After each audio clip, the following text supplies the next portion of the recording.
సల్కం చేరు ఫాతిమా కాలేజ్ అసదుద్దీన్ ఓవైసీ అన్న తమ్ముళ్ళు ఒక చెరువుని కబ్జా చేసి ఒక కాలేజ్ వాళ్ళు కట్టినారు.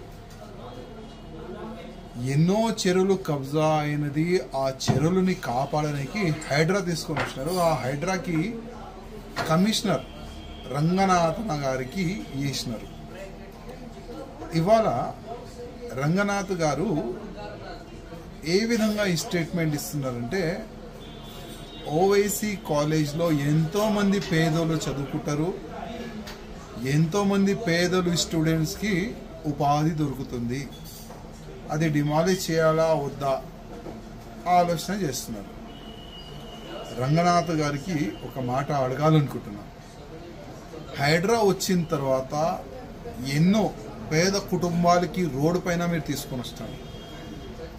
చెరువు పక్క కానీ మూసి పక్క కానీ ఎన్నో ఇల్లుల్ని మీరు పలగొట్టినారు, డిమాలిష్ చేసినారు. అప్పుడు ఎంతోమంది పేద కుటుంబం రోడ్ పాలవుతుంది, అప్పుడు మీకు బాధ కనబడలేదా?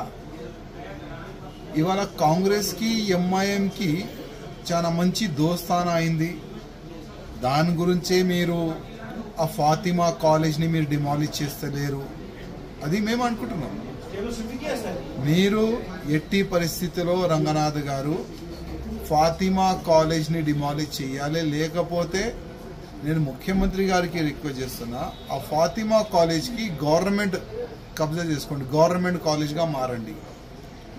అది చేస్తే చాలా బాగుంటుంది.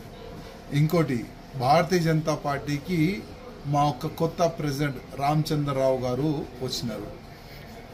వాళ్ళు ఒక మంచి అడ్వకేట్. రామచంద్రరావు గారికి నేను ఒక మాట చెప్పాలనుకుంటున్నా. చాలా మంది బీఆర్ఎస్ వాళ్ళు కానీ కాంగ్రెస్ వాళ్ళు కానీ డమ్మీ డమ్మీ అన్నారు. మీరు అన్నారు నేను డమ్మీ కాదు, నేను మమ్మీ, నేను డాడీ అని ఒక మంచి కామెంట్ మీరు చేసినారు. ఇప్పుడు ఒక మంచి పని ఇవ్వాలనుకుంటున్నా మా రామచంద్రరావు గారికి. ఒక అడ్వకేట్ బృందం పెట్టి హైకోర్టులో ఒక పిటిషన్ వేసి ఎట్టి పరిస్థితుల్లో ఎంఐఎం ఈ ఫాతిమా కాలేజ్ని మీరు డిమాలిష్ చేపిస్తారని ఆ నమ్మకంతో నేను మీకు రిక్వెస్ట్ చేస్తున్నాను.